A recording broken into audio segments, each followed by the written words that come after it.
ইকন ভাই আজকে কি খবর দাও ভাই? আরে ভাই আজকের যে অবস্থা পেঁয়াজ তো আমরা নদীতে ফেলা দিতে চাচ্ছি। শুনলাম পানির দামে পেঁয়াজ। আরে পানিটা দাম আছে, লবণের দাম ভাই একটা গাদি ঠাই পিতে নাই আল্লাহ কি ভাই, একটা গাদি ঠা নাই। আমরা যাবো করে আমরা 4200 টাকা বাজার ভাই, সেই বাজার 2880 থাকছে ভাই। ঠিক আছে 70 টাকা কেজি পেঁয়াজ, এক কেজি আলুর দাম 90 টাকা ভাই।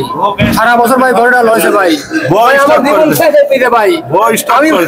আমি ভাই আল্লাহর কিরে ভাই আমার সব শেষ, সব ব্যাপারেরও সব লস ভাই। লস দিতে দিতে ভাই আর কেনার মতন পরিস্থিতি না ভাই, কিনা বাদ দিয়ে তো গোর পার্টিজান পেয়ে যান নাই, আপনারা নিয়ে যাবেন আর নাহলে যেখানে খাওয়া নিয়ে যায় ভিডিও করে দিয়ে দেন। আমার জীবনটা ভাই শেষ ভাই, আমার জীবনটা ভাই শেষ, মরি শেষ ভাই। ভাই এই যে পেঁয়াজের দাম হঠাৎ করে 1000 মনে কমে গেল 500-700 ভাই। ভাই এটা কথা কি পিস বলে করেন যে ভাই ইন্ডিয়াতে বলে পিস দিচ্ছে ভাই, আমাদের দেশি পিস খাবি না। দেশে যে পিস আছে এখন 6 মাস খাবি তা আমাদের দেশের পিছে অনেক অনেক আমদানি আছে। আমি চাই যে বাইরের রাষ্ট্রে কোনো পিস ভাই খালি নাকি হাসিনায় বাস দেয়, ইনুস কি বাস দিছে? ইনুজও বাস ভালোই দিচ্ছে মোটামুটি। ঠিক আছে এত বাস খাবি যাচ্ছি না ভাই, আমার হিসাব যে বাইরে থেকে কোনো পিস না আসুক, দেশের পিস অনেক রয়েছে। আবার নতুন উঠে গেছে, আবার নতুন পিস আপনার উঠে গেছে ভাই। আমার একবারে ভাই অখান নাকি কাটা।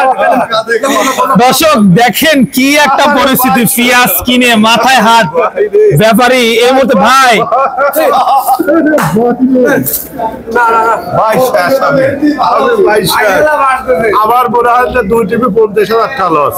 না ভাই না, আল্লাহ আমার দিবি। 2 টিপে আবার 50,000 টাকা লস। এই টাকা আমি এই দেশবাসীর কাছে জানাই যে আমি গরিব মানুষ, আমি এই দেশবাসীর কাছে জানাই যে আপনারা সব বাংলা পেঁয়াজ খান, বাংলাদেশের পেঁয়াজ খান। আসলে কৃষক মুড়ি কিন্তু শেষ হয়ে গেল। এবারে 1 মণ মুড়ি কাটা পেঁয়াজের বেতন 10,000 টাকা কিনে কৃষক লাগাইছে, যার অনেক খরচ, বিঘি অনেক টাকা খরচ আছে। যার পরিমাণ যদি পেঁয়াজটা এই দামে বেচা কিনা হয় তাহলে কৃষক ডাইরেক্ট মরে যাবে। আজকে পুরাতন পেঁয়াজের কত বাজার? সর্বোচ্চ বাজার 2800-2900, 3000 টাকা আছে এক আড্ডি, 2000 নিচে 2000 বুঝছেন ভাই। নতুন পেঁয়াজ 2300-2400 টাকা বাজার ভাই, 2400-2500 এরকম বাজার নতুন পেঁয়াজের। ভাই এরকম লস হলে তো আপনার অবস্থা খারাপ। অবস্থা ব্যাপক খারাপ ভাই, বাস্তব কথা। অনেক লস বেশি আর মনে হয় 4% আছে।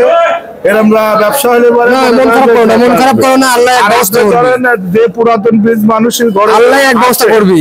মনে করেন যে পুরাতন বীজ যেরকম আছে, এই নতুন বীজ উঠে গেছে, পুরান বীজের অবস্থা খারাপ, ফেলায় দেওয়া লাগবে। এক সময় এই পুরান বীজ ফেলায় দেওয়া লাগবে, ফেলা দিচ্ছে বর্তমান। আজকে এক গাড়ি তো আগের ঠেলায় পচা পেঁয়াজ বিক্রি করে আসছিল, যেই 40 টাকা না 30 টাকা দাম কয়েছে, আগের ঠেলায় 13 টাকা কেজি কয়েছে, 13 টাকা লাস্টে ফেলা দিয়ে গেছে সে গাড়ি তো।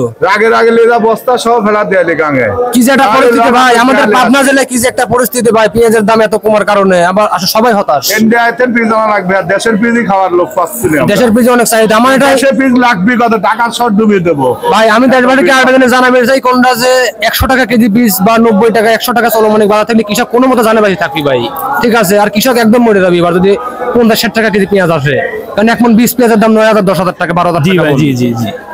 দর্শক দেখেন এই পেঁয়াজগুলো, পেঁয়াজের বাজার আজকে কি একটা ধস, মানে চরম একটা ধস। দর্শক দাম কমে একবারে